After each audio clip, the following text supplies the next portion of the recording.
Hello dear learners, welcome back to Abid Shiksha. Today's daily news capsule is brought to you by Abid Shiksha. So let us begin. आज के जो important articles हैं वो है first, US government's Prerna initiative launched in northeastern states. ठीक है, this is the first news. I think one of the most important news is कि US government का जो प्रेरणा initiative है it has been launched in northeastern states. Second news is Lithuanian drama Toxic wins Golden Peacock Award. ठीक है. Third is India test ballistic missile within range around 3500 kilometres. This is a very important news. Okay, and last news for the day is depression likely to make Tamil Nadu landfall tomorrow. तो cyclone एक आ रहा है तो उस पर we will discuss. ठीक है, तो चारों न्यूज आज के इंपॉर्टेंट है. We have to discuss every topic in detail, so we shall begin. First news is US government's Prerna initiative launched for northeastern states. ठीक है, तो US government का एक initiative है. initiative का नाम क्या है? Promoting equity and reproductive health access for northeastern India. प्रेरणा का जो है ये full form क्या है?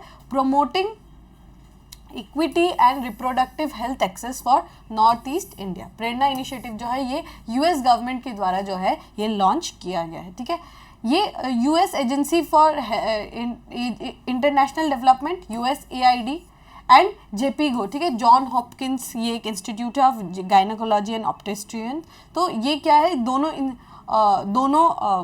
जो ऑर्गेनाइजेशंस है USAID एंड JPGO जो दोनों हैं जो गायनेकोलॉजिस्ट का जो non profit organisation. JPGO is a non profit organisation and USAID जो है ये क्या है, इंटरनेशनल डेवलपमेंट का एजेंसी है जो कि US रन करता है. दोनों ने मिलकर ये प्रेरणा का इनिशिएटिव जो है वो स्टार्ट किया है. ठीक है, they have started this initiative.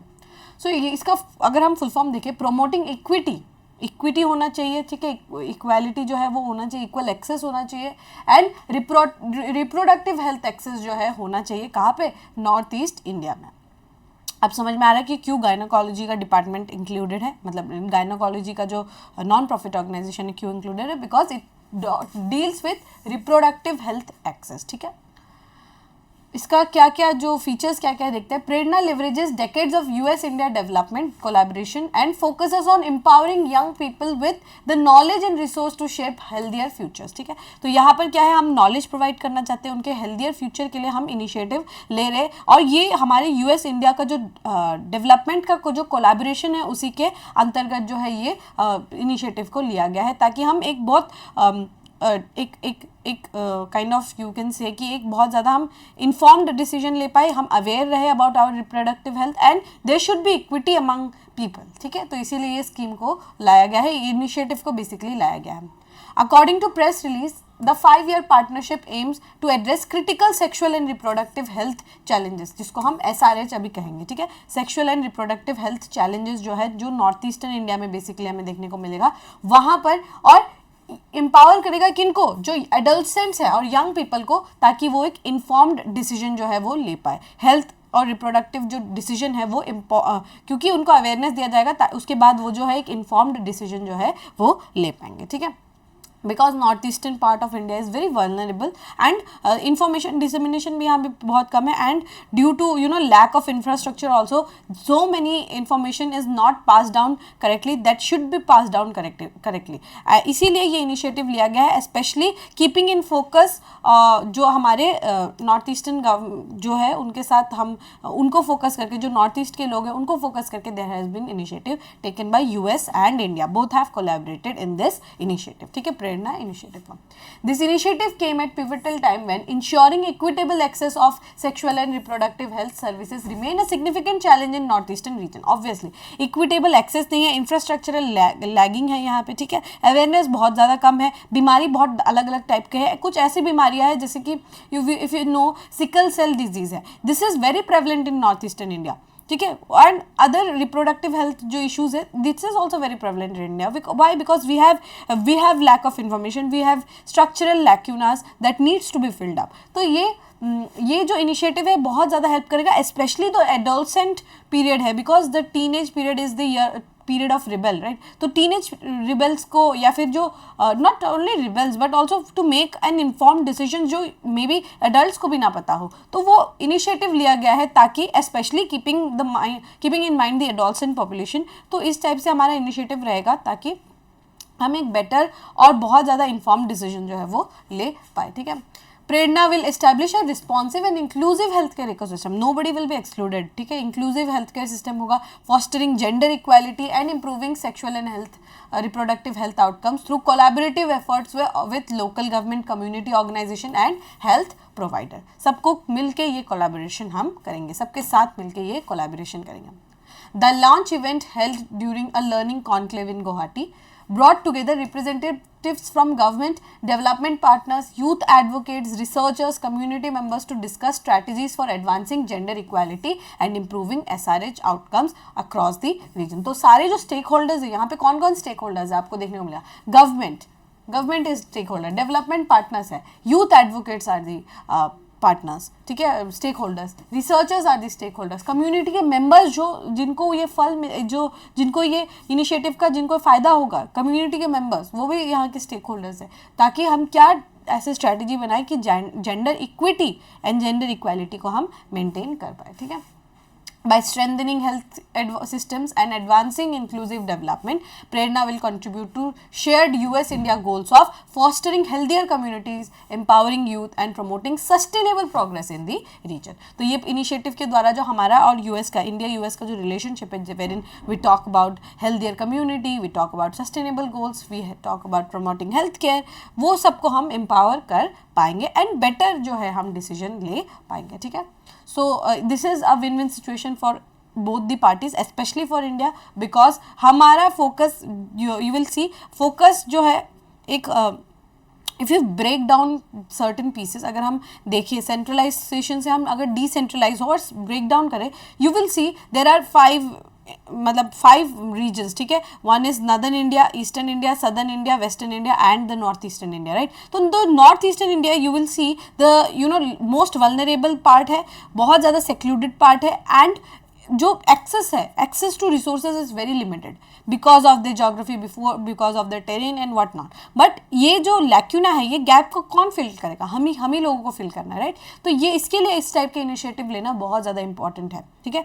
तो इसी इनिशिएटिव के तहत जो है यहाँ पर प्रेरणा इनिशिएटिव के तहत we are talking about sexual health, reproductive health के बारे में हम बात करेंगे, जेंडर इक्विटी की बात करेंगे, वो प्रॉब्लम्स जो मे बी मेल्स को होता है, कितना प्रॉब्लम्स है मेल्स को होता है, we are not aware about those problems, right.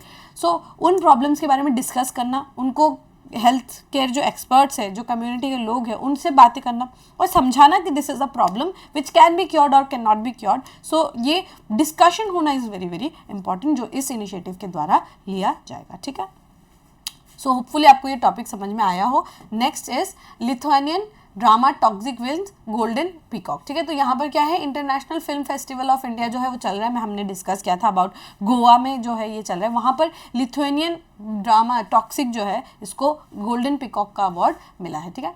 The 55th edition of international film festival of India IFFI was kick-started with star-studded opening ceremony at Dr. Shyama Prasad Mukherjee indoor stadium in Panaji, Goa में जो है ये हर साल होता है। 2004 से हर साल जो है ये गोवा में होता है। 1952 में ही इसका शुरुआत कर दिया था बाय प्रधानमंत्री जवाहरलाल नेहरू जी, ठीक है। On Wednesday has come to a close. 9 दिन का ये फेस्टिवल था और 180 international titles from 81 countries which included 16 premieres in the world, 3 international, 43 Asian and 109 Indian categories यहाँ पर जो प्रीमियर जो है वो हुए थे।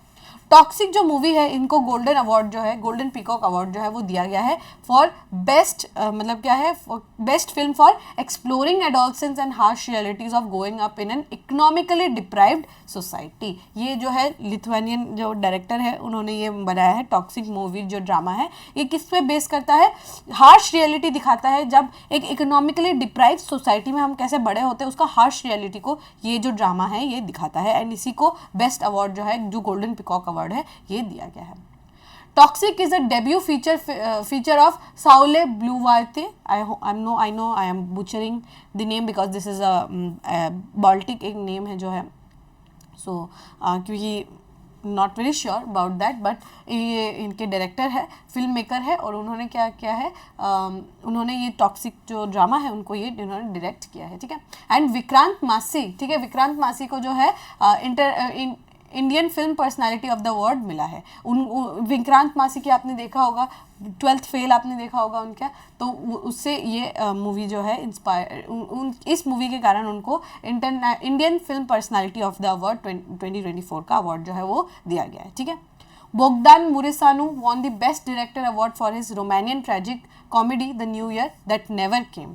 ठीक है, तो इनको बोगदान मुरेसानू को क्या मिला है, बेस्ट डायरेक्टर मिला है for his Romanian tragic comedy the new year that never came.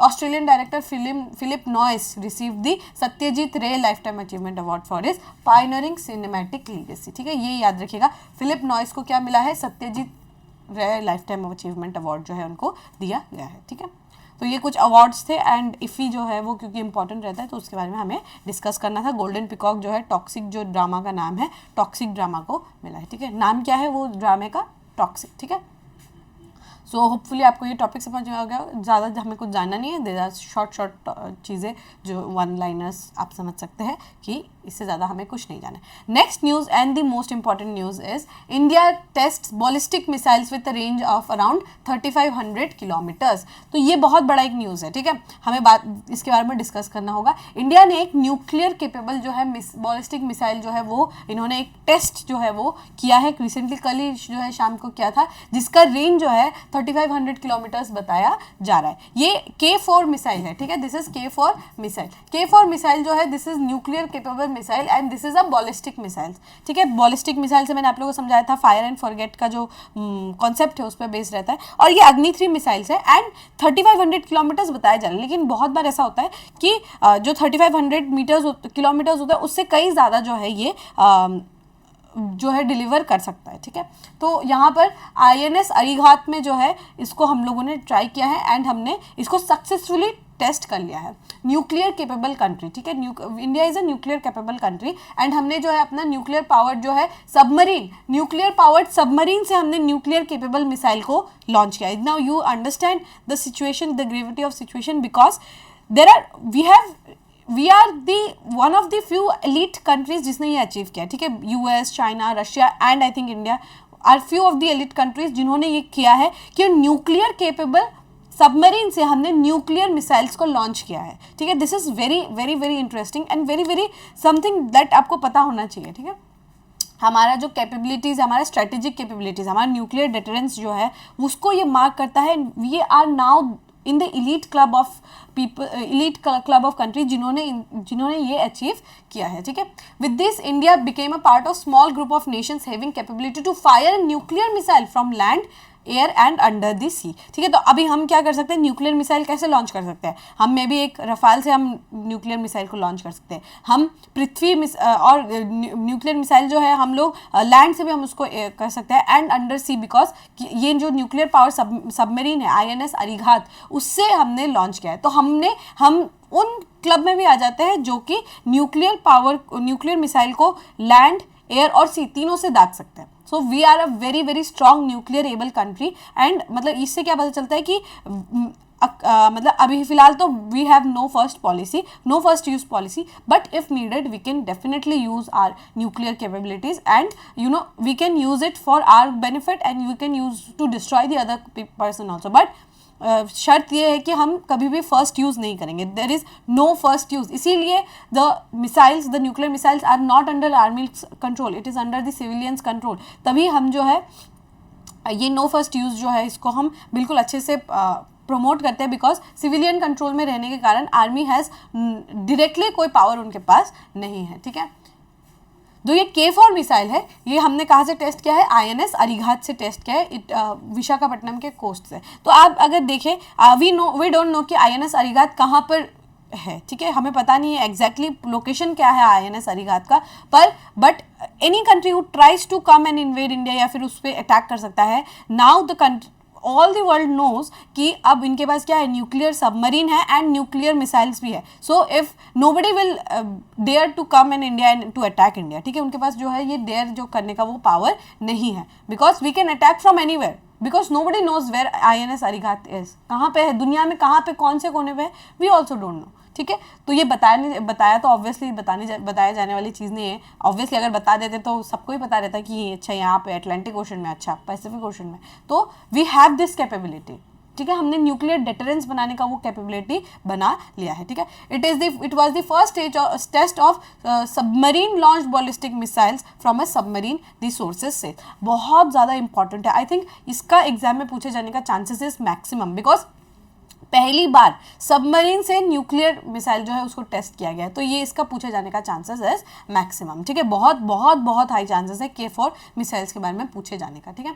K4 क्या है, एक लैंड बेस्ड अग्नि मिसाइल जो है ना, अग्नि 3 जो है क्या है, लैंड बेस्ड वेरिएंट है, जो कि न्यूक्लियर जो आपके न्यूक्लियर जो मिसाइल्स हैं उनके लिए हम अग्नि 3 का यूज़ करते हैं। तो ये क्या है, K4 जो है ये अग्नि 3 का ही वेरिएंट है, बस इसका डिफरेंस क्या है कि इसको हम सबमरीन से लॉन्च कर सकते हैं।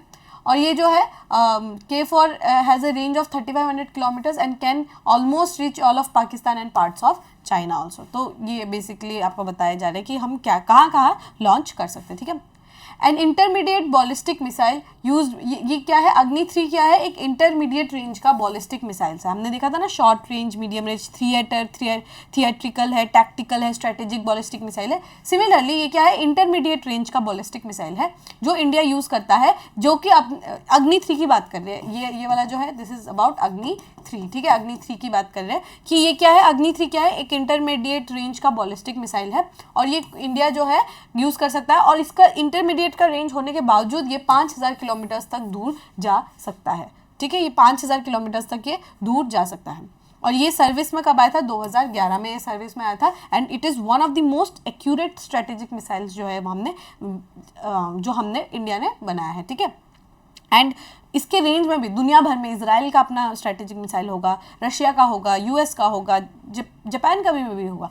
तो लेकिन उनमें से one of the most accurate strategic अगर कोई बैलिस्टिक मिसाइल है दैट इज आर अग्नि 3 मिसाइल। और उसी का वेरिएंट आप समझ लीजिए K4 है, ठीक है। So this is very very important. And याद है आपको कि अगर शॉर्ट रेंज में है then we used theatrical missiles, ठीक है, थिएट्रिकल है। अगर थोड़ा मीडियम रेंज का है देन हम क्या यूज़ करते थे, टैक्टिकल मिसाइल्स यूज़ करते थे। And this is strategic missile, मतलब अगर रेंज बहुत लंबा हो, 5000 किलोमीटर, 7000 किलोमीटर का रेंज हो, देन वी कैन यूज अग्नि 3, ठीक है। INS अरिघात के बारे में पहले हम लोग देख लेते हैं। INS अरिहंत पहले हम देख लेते हैं। INS अरिहंत का ही सिमिलर वर्जन जो है INS अरिघात, ये क्या है, इंडिया का second indigenously built nuclear powered ballistic missile submarine है, SSBN है, ठीक है। सबमरीन ये क्या है, न्यूक्लियर पावर्ड है, वैसे डीजल पावर्ड रहता है, लेकिन जैसे कावेरी क्लास के जो सबमरीन है they are your diesel powered. Shishu Kumar, Sindhu Ghosh जो है वो सारे क्या है आपके डीजल पावर्ड है। But INS Arihant, INS Arighat ये सब क्या है, न्यूक्लियर पावर्ड है, ठीक है, न्यूक्लियर पावर्ड सबमरीन जो है ये है। एंड ये क्या है, इंडिया का पहला जो है न्यूक्लियर सबमरीन है। INS अरिहंत कब कमीशन हुआ था, 2018 में। और ये किसने कंस्ट्रक्ट किया है, ship building centre Visakhapatnam, INS Indian naval service का जो शिप बिल्डिंग सेंटर है उन्होंने ये बनाया है इसको। And it represents a critical components of India's nuclear triad enabling the nation to launch nuclear missile from land, air और सी। न्यूक्लियर ट्रायड क्या है कि आप जो है न्यूक्लियर मिसाइल्स लैंड से भी आप कर सकते हैं, सी से भी कर सकते हैं, एंड आप जो एयर से भी आप मिसाइल को लॉन्च अगर आप कर सकते हैं तो आप ये एलिट ग्रुप जिसको हम न्यूक्लियर ट्रायड कहते हैं उसमें आप एंटर हो जाते हैं। तो इंडिया ऑब्वियसली अभी हमने क्या देखा, INS अरिहंत से हम कर सकते हैं, वी कैन पृथ्वी 3 का यूज़ करके हम लैंड से भी मिसाइल को लॉन्च कर सकते हैं, एंड ऑब्वियसली एयर से अगर हम रफाल या मेघ या सुखोई कोई भी यूज़ करके हम ये जो न्यूक्लियर जो हमारा वेपन्स है, वेपनरी है, म्यूनिशन है, इनको हम लॉन्च कर सकते हैं। तो हमारे पास क्या है, nuclear triad, we are a nuclear capable country जिसके पास ट्रायड है, हम तीनों कहीं से भी हम लॉन्च कर सकते हैं, ठीक है। So this is very important. And इसका फीचर्स क्या क्या है INS अरिहंत का, अगर आप देखें कि इसका लेंथ देखिए ऑलमोस्ट 1.1 किलोमीटर्स के आसपास का इसका मतलब सॉरी नॉट 1.1 किलोमीटर्स बल्कि इट इज़ 111.6 मीटर्स का लेंथ है। एंड बीम कितना 11 मीटर्स का बीम है। और ये क्या है, 7 blade propeller powered by pressurised water reactor. Pressurised water reactor अगर आपने पढ़ा हो न्यूक्लियर रिएक्टर में होता है राइट, कि आपने पानी को कैसे प्रेशर डाल के and then you make this water reactor, so that is pressurised water reactor. इसका मैक्सिमम स्पीड कितना है 12 to 15 नॉट्स है एंड 24 नॉट्स जब वो सबमर्ज होता है। जब से पानी के ऊपर रहता है तो इसका स्पीड इज 12 to 15 नॉट्स। लेकिन जैसे वो सबमरीन, क्योंकि it is obviously submarine, marine के भी नीचे है ना, तो सबमरीन जब वो नीचे जाता है तो उसका ऑब्वियसली स्पीड जो है वो बढ़ जाता है, ठीक है, और 44 km/h के आसपास है। ये कैरी कर सकता है आपका न्यूक्लियर कैपेबल जो सी से लॉन्च किया जाने वाला बैलिस्टिक मिसाइल से, K4 मिसाइल, जिसको अभी हमने रिसेंटली टेस्ट किया, ये कैपेबल है उसको कैरी करने के लिए, ठीक है, सबमरीन लॉन्च बैलिस्टिक मिसाइल्स। और ये वॉरहेड जो K15 वॉरहेड्स है, इनको भी ये कैरी करने के बिल्कुल बिल्कुल कैपेबल है। You see this is your INS Arihant, ठीक है, this majestic piece of you know warhead, this is INS Arihant, ठीक है। तो ये वी डोंट नो कि ये कहाँ पर मतलब डिस्पैच्ड है और कहाँ पे है, we don't know, but this is something what it looks like, and इसी से हमने हमारा जो K4 का जो वेरिएंट है उसको हमने लॉन्च किया। This is the Majestic INS Arihant, ठीक है। पर हमने लॉन्च किससे किया? अरिघात से लॉन्च किया, ठीक है, अरिघात से हमने लॉन्च किया। वो भी क्या है, दैट इज ऑल्सो SSBN, ठीक है। SSBN क्या है? न्यूक्लियर पावर्ड जो सबमरीन है वो है, ठीक है।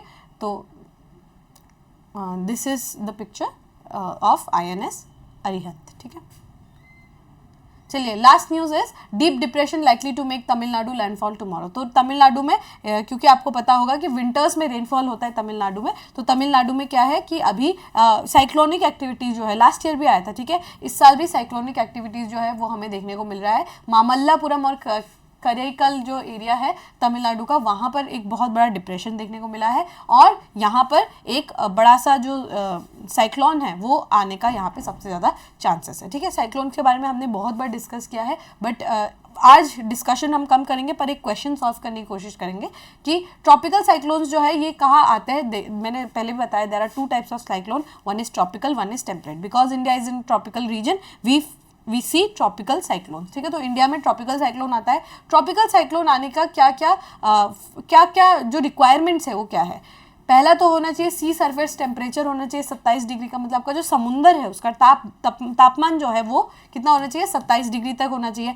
प्रेजेंस होना चाहिए कोरियोलिस फोर्स का। कोरियोलिस फोर्स आपके हवा को डिफ्लेक्ट कराता है, ठीक है। हवा अगर ऊपर उड़ रहा है तो deflects it on the right in the northern hemisphere and in the left in the southern hemisphere. तो हवा का डिफ्लेक्शन जो है करने के लिए कोरियोलिस फोर्स का होना, दिस इज एब्सोल्युटली नेसेसरी, ठीक है। स्मॉल वेरिएशन होना चाहिए वर्टिकल विंड स्पीड में। अगर कोई हवा इस तरीके से उठ रहा है तो उसका जो वर्टिकल का जो विंड स्पीड है ना, ऊपर राइज होने का, it should be very small, it should not be like उड़ रहा है बिल्कुल, हवा बहुत तेजी से उड़ रहा है, तो ये साइकिल बनने का जो है वो कंप्लीट नहीं कर पाएगा, ठीक है। फोर्थ क्या है? Pre existing weak low pressure area होना चाहिए। ऑब्वियसली लो प्रेशर एरिया में क्या होगा कि हवा राइज करेगा, बिकॉज लो प्रेशर एरिया से ही हवा राइज करता है। हाई प्रेशर एरिया में तो सिंक होता है, राइट। तो लो प्रेशर कैसे बनेगा? जहां पर गर्मी होगा, जिस रीजन में भी गर्मी रहेगा ना, वहां पर आप समझ लीजिए लो प्रेशर एरिया। जैसे इंडिया में समर्स के समय गर्मी रहता है, उस समय इंडिया में किस टाइप का प्रेशर होगा? लो प्रेशर होगा, ठीक है। तो जो area that is warm, the area that is warm has low pressure area, and जो जगह ठंडा है लाइक पोल्स, ठीक है, लाइक पोल्स है, वो क्या है? ठंडा है, दैट मीन्स कैसा टाइप का प्रेशर होगा? हाई प्रेशर होगा। लेकिन जैसे आपका इक्वेटर है, इक्वेटर में हमेशा गर्मी पड़ती है, तो यहाँ पर किस टाइप का प्रेशर आपको देखने को मिलेगा? हमेशा यहाँ पे लो प्रेशर देखने को मिलेगा। तो क्योंकि यहाँ पर sea surface temperature is 27 degree Celsius, आप लोगों को लग सकता है कि 27 डिग्री सेल्सियस बहुत कम है, but in comparison to 0 degrees या फिर नेगेटिव में टेम्परेचर रहता है, अगर आप सी के बहुत ज़्यादा अंदर चले जाएंगे, नेगेटिव में टेम्परेचर रहता है, बहुत ठंडा है, ठीक है, below the see it's very very cold. तो वो कोल्ड की वजह से क्या होता है, अगर आप उस कोल्ड के कंपैरिजन में अगर आप नेगेटिव टेम्परेचर को अगर आप 27 डिग्री सेल्सियस देखेंगे, it is comparatively very very high, ठीक है, बहुत ज़्यादा ये गर्म है अगर हम सी का सरफेस का टेम्परेचर देखें, ठीक है। और अपर डाइवर्जेंस होना चाहिए सी लेवल सिस्टम में, मतलब अपर जाके डाइवर्ट हो, ठीक है, हवा ऊपर उठे डाइवर्ट हो, हवा राइज हो डाइवर्शन हो, तभी तो साइकिल बनेगा। और एक चीज़, ठीक है, और एक चीज़ क्या याद रखना है आप लोगों को कि यहाँ पर अगर यहाँ पर देखेंगे कि ये जो आपका जो हवा है ना वो कैसे घूमता है, जो नॉर्थ हेमिस्फेयर है यहाँ पर हवा एंटी क्लॉकवाइज डायरेक्शन में घूमता है, ठीक है, एंटी क्लॉकवाइज डायरेक्शन में यहाँ पर घूमता है, ठीक है। और अगर साउथ हेमिस्फेयर देखेंगे तो यहाँ पर क्लॉकवाइज डायरेक्शन में घूमता है। ये चीज़ आपको याद रखना है। जो साइक्लोन है north cyclone, I am talking about your tropical cyclone, ठीक है। ट्रॉपिकल साइक्लोन नॉर्थ हेमिस्फीयर में एंटी क्लॉकवाइज डायरेक्शन में घूमता है, ठीक है, एंटी क्लॉकवाइज डायरेक्शन में घूमता है, एंड साउथ हेमिस्फीयर में ये क्लॉकवाइज डायरेक्शन में घूमता है, ठीक है। तो ये दो चीज़ आप लोगों को याद रखना है, ये चीज़ आप लोगों को अच्छे से याद रखना होगा, ठीक है। चलिए ये क्वेश्चन ट्राई करिए, this is a previous year question. तो प्रीवियस ईयर क्वेश्चन है इसीलिए इंपॉर्टेंट भी होता है, तो हमें ये क्वेश्चन को सॉल्व करना होगा। With reference to tropical cyclone, यहाँ पर ट्रॉपिकल साइक्लोन की बात करिए, कंसिडर द फॉलोइंग स्टेटमेंट्स, हमें कुछ स्टेटमेंट दिए उनको हमें कंसिडर करना है। पहला है it requires a large sea surface with temperature higher than 27 degree Celsius. दूसरा क्या है, Coriolis force is not required in the formation of tropical cyclone, यहाँ पे नॉट लिखा हुआ है यहाँ पे, और सी सरफेस एरिया कितना होना चाहिए, 27 डिग्री सेल्सियस से ज़्यादा होना चाहिए, ठीक है। और तीसरा क्या लिखा है, cyclonic wind movement are anti clockwise in southern hemisphere and clockwise in northern hemisphere. ये तीन पूछा है, बोला है, ठीक है। यहाँ पर क्या पूछा है, which of the statement given is are incorrect, आपको पूछा है यहाँ पर इनकरेक्ट क्या है, ठीक है, इनकरेक्ट क्या है। तो कोरियोलिस फोर्स, ठीक है, Coriolis force is not required बोला है, that means this is incorrect, ठीक है, ये इनकरेक्ट है, दैट मीन्स इस क्वेश्चन के अकॉर्डिंग ये करेक्ट स्टेटमेंट है, क्योंकि हमें क्या पूछा है, इनकरेक्ट कौन सा है, दैट मीन्स कोरियोलिस फोर्स नहीं होना चाहिए। एंड ऊपर का अगर आप स्टेटमेंट अगर पढ़े, it requires large sea surface temperature with higher than 27 degree Celsius, it absolutely matches with the first statement, large sea surface area with temperature higher than 26, ये 27 डिग्री सेल्सियस, ये तो होना ही होगा, that means this is a correct statement, right, ये correct statement है, लेकिन हमें क्या ढूंढना है, इनकरेक्ट स्टेटमेंट ढूंढना है। तो करेक्ट स्टेटमेंट अगर एक है तो हम क्या ये एक को हटा दे, इस एक को हटा दे, एंड क्या इस एक और एक को हटा दे, तो दैट मीन्स हमारा इनकरेक्ट स्टेटमेंट क्या है, ऑप्शन नंबर 2, ठीक है, एंड ऑप्शन नंबर 3, क्योंकि मैंने अभी अभी क्या समझाया कि नॉर्थ हेमिस्फीयर में एंटी क्लॉकवाइज डायरेक्शन में चलता है एंड साउथ हेमिस्फीयर में क्लॉकवाइज डायरेक्शन में चलता है, लेकिन यहाँ पर क्या है, रिवर्स कर दिया, एंटी क्लॉकवाइज लिखा है सदर्न हेमिस्फीयर में और क्लॉकवाइज लिखा है नॉर्दर्न हेमिस्फीयर में, that means it becomes incorrect. That means इस क्वेश्चन के अकॉर्डिंग ये दोनों स्टेटमेंट्स इनकरेक्ट है, दैट मीन्स ये दोनों ही इसके करेक्ट ऑप्शन रहेंगे, ऑप्शन नंबर 2 एंड 3, ठीक है। तो इस टाइप का बेसिक्स का क्वेश्चन बहुत देखने को मिला है, एंड स्पेशली 2024 में आपको ढेर सारा टॉपिक्स फ्रॉम ज्योग्राफी बेसिक्स दिखा होगा आप लोगों को, एंड हम ऐसा लगता है कि और भी ज़्यादा क्वेश्चंस जो है वो पूछे जाएंगे about the subject. So you have to be very precise about the subject, you have to make sure that you know every tidbits and static portion आपका क्लियर होना चाहिए, ठीक है। सो यहाँ पर होपफुली आपको ये क्वेश्चन भी समझ में आया होगा, and this was quite easy question, ये वैसे नॉर्मल बेसिक क्वेश्चन है, ये सबको आना चाहिए, ठीक है। अगर आप you are preparing for civil services, this is a question that everybody is going to mark it correct, ठीक है, everybody who is a beginner to a intermediate to a topper, everybody is going to make this question correct, so you have to make sure that इस type के questions में आप गलती ना करें, especially ये टर्म जब आ जाता है हमें लगता है करेक्ट पूछ रहा है, बट पूछ क्या रहा है, इनकरेक्ट पूछ रहा है, so you have to make sure that you are very very sure about the concept, ठीक है। चलिए, with this we have come to end of today's daily news discussion. If you have liked this discussion, don't forget to give a like and write down in the comment section. We will meet in the next discussion. Till then, take care and thank you.